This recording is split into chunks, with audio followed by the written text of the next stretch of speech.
آسمان میں جو کچھ بھی ہے ان سب کا مالک اللہ ہے. ہمیں اللہ نے جو کچھ دیا نا وہ استعمال کرنے کے لیے دیا ہے. اگر ہم مالک ہوتے تو قیامت میں حساب نہ دیتے. مالکوں نے کبھی حساب نہیں دیا، حساب تو منشی دیتے ہیں. اللہ نے ہمیں استعمال کرنے کے لیے چیزیں دی ہیں، اس لیے اللہ فرماتا ہے ثم لتسألن یومئذ عن النعیم. قیامت میں نا میں تم سے ایک ایک نعمت کے بارے میں سوال کروں گا.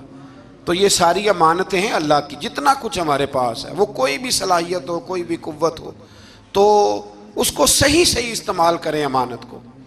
پھر میرے عزیز، اللہ تبارک و تعالیٰ نے نا اس سورہ مبارکہ کے آخر میں ہمیں ایک دعا سکھائی ہے.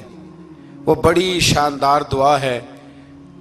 ہر چیز طلب کرتی ہے کہ اس کو پڑھا جائے، دیکھا جائے، پر اس دعا کے آخری لفظ یہ ہیں واعف عنا، اللہ ہم سے درگزر فرما. اور آخری لفظ یہ ہیں کہ واغفر لنا، اللہ ہمیں بخش دے، وارحمنا، اور اللہ ہم پہ رحم فرما. اس لیے کہ انت مولانا، تو ہی ہمارا مددگار ہے. فانصرنا علی القوم الکافرین، اللہ کافروں کے مقابلے ہمیں ہماری مدد فرما. تو پھر آگے سورہ آل عمران شروع ہوتی ہے.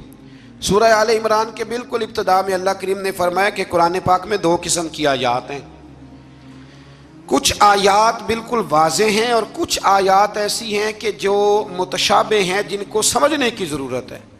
تو فرمایا جن کے دلوں میں کجی ہے نا، کھوٹ ہے، وہ متشابہ آیات کے پیچھے جاتے ہیں. کچھ آیات بالکل واضح ہیں، کچھ کو سمجھنے کی ضرورت ہے.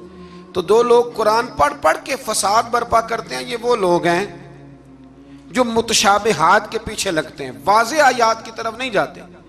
ہمارے زمانے میں بھی ہم دیکھتے ہیں کہ قوم یہ جو واضح آیات ہیں ان پر عمل نہیں کرتی، بلکہ کچھ ایسی آیات، کچھ ایسی باتیں جن کو بڑی گہرائی سے سمجھنے کی ضرورت ہے، وہ لے کے آ جاتی ہیں. کہتے ہیں یہ فلسفہ بیان کریں.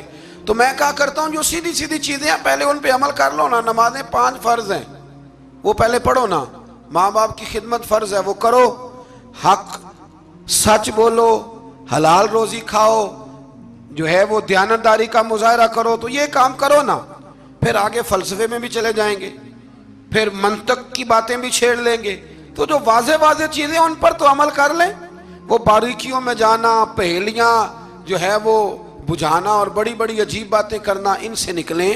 اللہ تبارک و تعالی ہمیں سمجھنے کی توفیق عطا کرے.